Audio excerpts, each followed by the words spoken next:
Muito bem, pessoal, eu quero apresentar a vocês com muita alegria e gratidão a Deus esta obra, comentário expositivo do livro de Salmos em 2 volumes. Eu acho que você sabe que o livro de Salmos é uma coletânea de 150 poemas.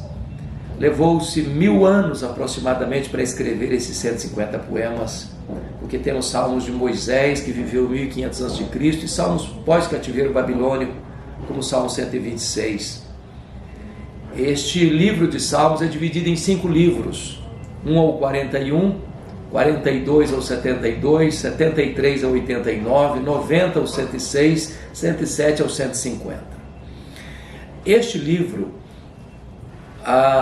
em 2 volumes, é o primeiro comentário rigorosamente expositivo que nós temos em língua portuguesa.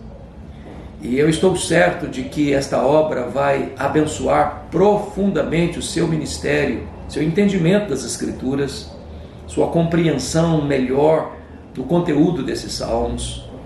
E vai ser uma ferramenta muito, muito preciosa para você expor os salmos e trazer este grande acervo, este grande conteúdo de enriquecimento para a vida do povo de Deus. Me permita aqui quebrar esse lacre e mostrar para você então esses 2 volumes.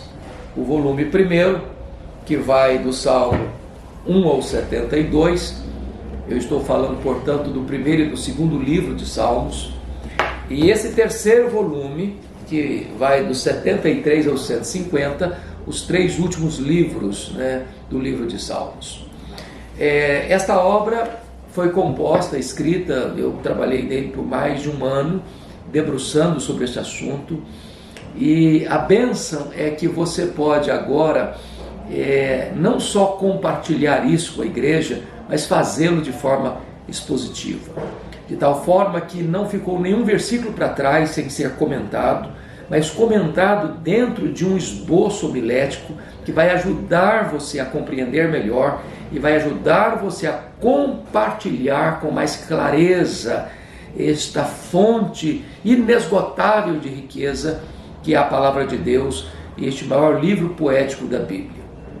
Então, vale a pena você ter, vale a pena você estudar, vale a pena você assimilar, vale a pena você transmitir este conteúdo para as outras pessoas. Estou muito grato de entregar a vocês esta preciosa obra.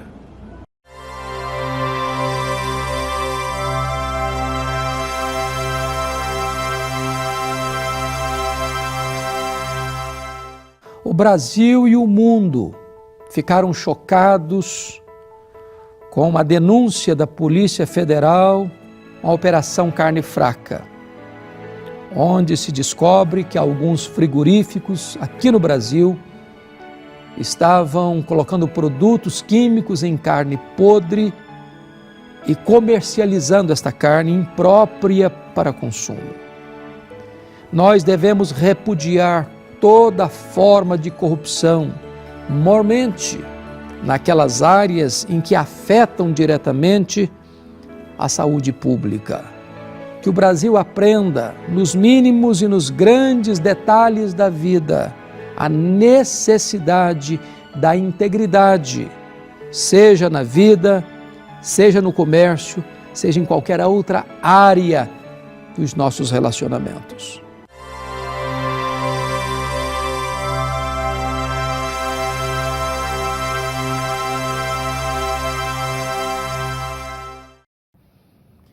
Muito bem, eu quero conversar com você sobre o texto mais conhecido da Bíblia, o texto que tem sido usado nas horas mais felizes da jornada, nas horas mais tristes e amargas da caminhada, seja usado num aniversário, numa festa de casamento ou mesmo num funeral. Eu me refiro ao Salmo 23. E eu quero hoje fazer uma abordagem talvez um pouco diferente da comum, e olhar para esse poema escrito por Davi, chamado o Salmo do Bom Pastor, para extrair daqui algumas importantes lições para a nossa vida. Aqui encontramos que o próprio Deus é a nossa mais importante provisão. quando Davi vai dizer: o Senhor é o meu pastor, nada me faltará, é preciso entender que Deus é o Deus provedor, mas Ele é melhor do que a sua própria provisão. Nossa confiança não está na provisão, está no provedor. E este poema, conhecido no mundo inteiro, proclamado no mundo inteiro, que tem atravessado séculos e milênios, traduzido em tantos idiomas e línguas secundárias, ainda hoje é um dos poemas mais apreciados, mais consoladores, mais confrontadores também. É claro que Davi, no Saltério, está apresentando-nos 3 salmos que têm uma certa relação: Salmo 22, Salmo 23, Salmo 24. Isto porque lá no Novo Testamento nós temos 3 retratos de Jesus como pastor. O primeiro retrato é João capítulo 10, versículo 11. O Senhor disse: eu sou o bom pastor. Mas lá em Hebreus 13, 20, Jesus se apresenta como o grande pastor. E em 1 de Pedro 5, 4, ele é o supremo pastor. O Salmo 22 apresenta Jesus como o bom pastor que deu a sua vida pelas ovelhas. Hebreus 13, 24 aponta para o Salmo 23. Ele é o grande pastor que vive para as ovelhas. Mas o Salmo 24 apresenta Jesus como supremo pastor, conforme 1 de Pedro 5, 4, que voltará para as suas ovelhas. Então agora eu gostaria de apontar para este Salmo 23 e ver aqui a própria pessoa de Deus, o provedor, mais importante do que a provisão. E o texto começa assim: o Senhor é o meu pastor. Essa expressão meu pastor é Jeová Ruí. Ele é o pastor que cuida de nós, que nos apacenta, que nos alimenta, que nos protege, que nos guia, que nos dirige, que nos aconchega, que nos abraça, que nos restaura, que nos cura. Ele é o meu pastor. Não apenas um pastor qualquer, ele é o meu pastor. É uma experiência particular e pessoal com ele. Mas não é um pastor qualquer, porque Jeová Ruí significa que o Deus Yahvé, o Deus autoexistente, o Deus não causado, o Deus criador, o Deus todo-poderoso, o Deus que é autoexistente, infinito, imenso, eterno, imutável, onipotente, onipresente, onisciente, transcendente, soberano, este é o meu pastor, disse Davi. Ele é o Jeová Ruí. Quando ele diz, no versículo 1 ainda, nada me faltará, esta é uma expressão que aparece lá com Abraão, quando seu filho pergunta a ele, na caminhada rumo a Moriá: meu pai, aqui está o fogo, aqui está o cutelo, aqui está a lenha, mas onde está o cordeiro para o sacrifício? E Abraão respondeu para o seu filho: Deus proverá para si, meu filho, o cordeiro. Deus proverá um novo nome de Deus. Este nome é Jeová Jiré, é o Deus da provisão. Quando a sua provisão acaba, Deus continua sendo o seu provedor. Quando a sua despensa fica vazia, os celeiros dele continuam cheios. Quando a sua fonte seca, os ribeiros dele continuam jorrando. Ele é o Jeová Jiré. Ele é o Deus da provisão. É o Deus que multiplica a farinha na panela da viúva e o azeite na sua botija. É o Deus que nos dá o pão de cada dia, o pão sobre a nossa mesa. O Deus que nos dá livramentos nas horas mais agudas da vida, assim como aconteceu com Abraão. Abraão foi para o Moriá, levantou o altar, dispôs a lenha, colocou o seu filho sobre o altar. Mas quando ele estava para imolar o seu filho, o Senhor bradou do céu: Abraão, Abraão, não faças nenhum mal ao menino. E então ele olha e vê um cordeiro. E aquele cordeiro era o cordeiro substituto. E então Abraão poupa o seu filho por ordem divina, porque havia um substituto para o seu filho, o cordeiro. É importante entender que Jesus é o Cordeiro de Deus que tira o pecado do mundo. Deveríamos nós morrer, mas ele, como Cordeiro substituto, morreu em nosso lugar, em nosso favor. Mas o salmista prossegue e diz: ele me faz repousar em pastos verdejantes, leva-me para junto das águas de descanso. E aqui sugere um outro nome de Deus, é o Jeová Shalom.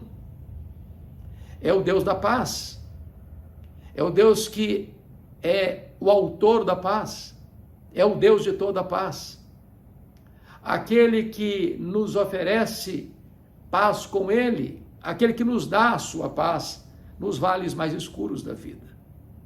A paz parece inexistente neste mundo de tantas guerras, de tanta violência, de tantas agressões, de tantas injustiças, de tantas malquerenças, de tantas disputas, de tantos radicalismos.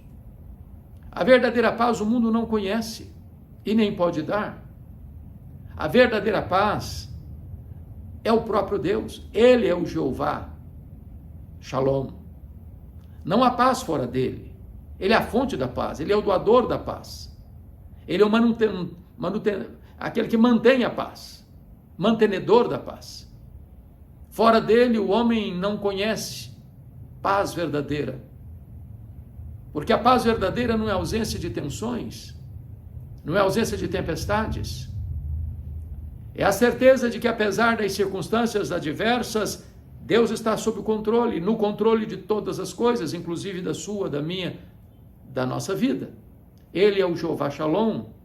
É Ele que nos leva aos pastos verdes, Ele que nos leva às águas tranquilas, Ele que nos faz repousar, mesmo debaixo de tormentos ao nosso redor, mesmo nas noites mais escuras da nossa alma. Deus é o nosso refúgio, a nossa fortaleza, a nossa verdadeira paz. Mas ainda o salmista prossegue, e no verso 3 ele diz: refrigera-me a alma. E esta expressão traz a ideia de cura, e aqui sugere um outro nome de Deus como provedor. Ele é o Jeová Rafá. Esse nome surge com Moisés, porque as águas amargas lá de Mara foram transformadas em águas potáveis, e este Deus é o Deus que cura. Ele é o Jeová Rafá. Ele cura a nossa alma, Ele cura o nosso corpo. Ele cura a nossa mente, Ele cura as nossas emoções. Ele cura as nossas memórias, Ele cura os nossos traumas. Ele cura as nossas dores, Ele cura as nossas enfermidades. Ele é o Jeová Rafá. Só Ele pode trazer verdadeira cura para o homem. Há males que a medicina não consegue tratar. Há dores que os remédios não conseguem aplacar. Há situações na vida que você nunca vai conseguir se livrar delas, a não ser que Deus intervenha na sua história. Porque não há cura plena, maiúscula, fora da própria pessoa de Deus, porque Ele é a nossa cura. Ele é o Jeová Rafá. Talvez você esteja aqui hoje como aquele paralítico de Betesda. Há 38 anos aquele homem estava numa cama, numa maca, talvez mal cheirosa, num pavilhão, 5 pavilhões de doentes incuráveis, cegos, coxos, aleijados, aguardando um milagre. E Jesus encontra aquele homem, e Jesus vê aquele homem, e Jesus aborda aquele homem e pergunta para ele: você quer ser curado? Aquele homem, em vez de responder sim ou não, ele diz: eu não tenho ninguém. Eu sou uma pessoa abandonada pela família, rejeitada pela sociedade. Sou apenas um número na massa, ninguém se importa mais comigo. Ninguém se importa mais com a minha dor. Eu estou aqui abandonado, esquecido, completamente marginalizado, debaixo de um terrível e amargo ostracismo. Mas o Senhor pergunta para ele: você quer ser curado? Então Jesus dá uma ordem para ele: levanta-te, toma o teu leito E aquele homem obedece à ordem de Jesus e o milagre acontece, suas articulações se reforçam, ele se põe de pé, ele dá um salto, ele pega o seu leito e passou a andar. Talvez você esteja com alguns dramas na sua história, algumas doenças existenciais, algumas crises emocionais, alguns dramas que você não consegue resolver. Ponha nas mãos de Jesus. Ele é o Jeová Rafá. A medicina pode ter suas limitações, a ciência não tem todas as respostas, mas Jesus é o médico dos médicos, ele é o todo-poderoso Deus. Para ele não tem causa perdida, não tem doença incurável, não tem vida irrecuperável, não tem pecado que ele não perdoe, ele é o todo-poderoso Deus, ele é o Jeová Rafá. Mas ainda, no versículo 3 está escrito assim: guia-me pelas veredas da justiça por amor do seu nome. Isso sugere um outro nome de Deus. É o Senhor Jeová Tsekanu. Ele é a nossa justiça.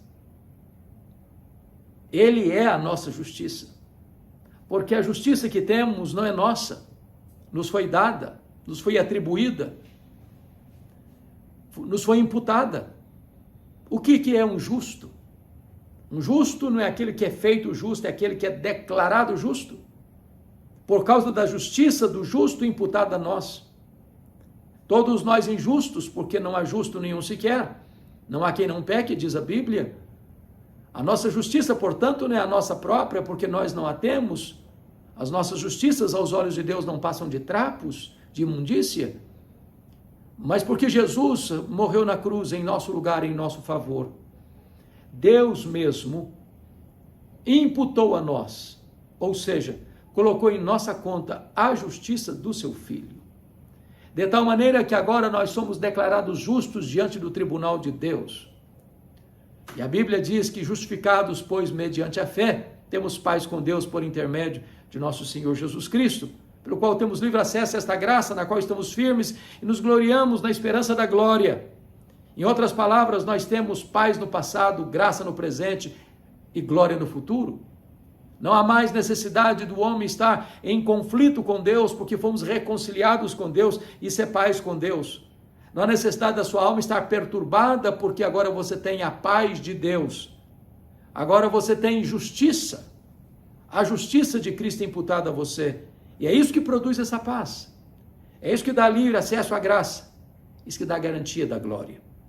Então, eu preciso dizer para você que o Senhor é a nossa justiça. As nossas justiças não são suficientes, elas não são perfeitas, elas são falhas com certeza, mas a justiça do justo imputada a nós nos declara justos diante do tribunal de Deus, e a Bíblia diz: já nenhuma condenação a mais para aqueles que estão em Cristo Jesus, nosso Senhor. Mas ainda, prosseguindo no texto de Salmo 23, olhando que o próprio Deus é a nossa mais importante provisão, chegamos ao verso 4. Ainda que eu ande pelo vale da sombra da morte, não temerei mal nenhum, porque tu estás comigo, teu bordão e o teu cajado me consolam. Isso gera um outro nome de Deus que aparece em Ezequiel, Jeová Shammah.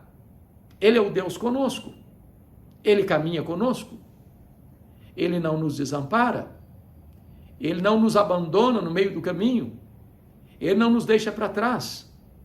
Aquele que começou a boa obra em nós há de completá-la até o dia de Cristo Jesus.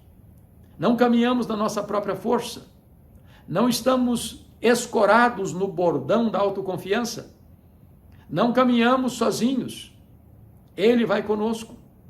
Aliás, o único antídoto contra o medo não é a força dos seus músculos, não é o quanto de influência política você tem, não é o cargo que você ocupa na sua empresa, não é o dinheiro que você granjeou e acumula. Esses são bordões frágeis demais, escoras fracas demais. O que tira você do poço do medo é a consciência de que Jesus está com você. E foi isso que Davi afirmou: ainda que eu ande pelo vale da sombra da morte, não temerei mal nenhum, porque tu estás comigo, a tua vara e o teu cajado me consolam. E Jesus prometeu: eis que eu estou convosco todos os dias, até a consumação dos séculos. Aliás, Nesse salmo, o próprio Senhor que caminha conosco também escalou para nós como que duas guarda-costas, duas protetoras. Bondade e misericórdia me seguirão todos os dias da minha vida. Todo dia que você se levanta, a bondade de Deus e a misericórdia de Deus acompanham você, lado a lado. Não há momento em que elas abandonem você na jornada da vida. Bondade é o que Deus lhe dá e você não merece. Misericórdia é o que Deus não lhe dá e você merece. Bondade é aquilo que Deus dá, como a salvação. Eu não mereço a salvação, mas Deus me confiou a salvação gratuitamente. Isso é bondade. Eu mereço o juízo de Deus, o castigo divino, mas Deus suspende o castigo e aplica misericórdia e graça. Isso é misericórdia. Então, esse Deus caminha conosco. Você não precisa temer a jornada, porque o próprio Senhor é a sua provisão. Ele é o Jeová Ruí. Ele é o Jeová Jireh. Ele é o Jeová Shalom. Ele é o Jeová Rafá. Ele é o Jeová Tsekanu. Ele é o Jeová Shammah. Mas agora chegamos ao verso 5. E tem uma outra verdade gloriosa aqui. Está escrito: preparas-me uma mesa na presença dos meus adversários. Unges-me a cabeça com óleo. O meu cálice transborda. E esse texto nos aponta para um outro nome de Deus, Jeová Nissi. O Senhor é a minha vitória. Está lá no livro de Êxodo. E é importante entender isso, que as nossas vitórias não são resultado do nosso esforço, da nossa valentia, da nossa capacidade, das nossas armas, das nossas estratégias. Não. Do Senhor vem a nossa vitória. Foi isso que o próprio Davi entendeu quando estava enfrentando o gigante Golias. Golias foi contra ele com blasfêmias, com impropérios, com espada, com escudo. E Davi disse para Golias: você vem contra mim com espada, com pau, com escudo, mas eu vou contra você em nome do Senhor dos Exércitos, porque do Senhor é esta guerra, e é o Senhor quem te entregará nas minhas mãos, para que toda a terra saiba e todo Israel saiba que há Deus em Israel, o Deus que luta as nossas guerras, o Deus que ganha as nossas pelejas, o Deus que nos conduz em triunfo, o Deus que nos dá a vitória. Ele é o Jeová Nissi. Ele é a nossa vitória. Dele vem a nossa vitória. É Ele quem nos faz mais do que vencedores em Cristo Jesus, nosso Senhor. É por isso que agora Davi vai mostrar para nós, nesse versículo 5, que em Cristo, que é o nosso grande, nosso bom, grande e supremo pastor, nós temos vitória. Preparas-me uma mesa na presença dos meus adversários. Nós temos honra. Unges-me a cabeça com óleo. Nós temos alegria. O meu cálice transborda. E agora ele vai falar de companhia. Nessa jornada da terra ao céu. Naquela peregrinação que John Bunyan descreveu no seu livro Peregrino, com tantos perigos, com tantas ameaças, com tantos inimigos, com tantas armadilhas para nos apanhar os pés. Mas o texto está dizendo que bondade e misericórdia me seguirão todos os dias da minha vida. Isso é companhia para a eternidade. E agora nós temos comunhão eterna, porque termina assim: e depois dessa jornada terminada, eu habitarei na casa do Senhor para todo sempre. Aqui companhia, depois habitação eterna. O fim é a glória, é a casa do Pai, é a Nova Jerusalém, é o seio de Abraão, é o paraíso, é o céu, onde não haverá mais choro, nem pranto, nem dor, nem luto, porque as primeiras coisas já terão passado. Então, o foco que eu quero dar nesta mensagem é que o próprio Deus é melhor do que a própria provisão que Ele nos dá. Ele é a nossa maior provisão. Ele é o Jeová Ruí, nosso pastor. Ele é o Jeová Jireh, o nosso provedor. Ele é o Jeová Shalom, Ele é a nossa paz. Ele é o Jeová Rafá, Ele é a nossa cura. Ele é o Jeová Sekanu, Ele é a nossa justiça. Ele é o Jeová Shalom, Jeová Shammah, Ele é o Emanuel, Deus conosco. E finalmente Ele é o Jeová Nissi, Ele é a nossa vitória. Você não precisa ter medo se você tem Jesus como seu bom, grande e supremo pastor, porque Ele tudo provê para você e Ele mesmo é melhor do que a sua própria provisão. Deus abençoe sua vida, Deus console o seu coração com esta palavra.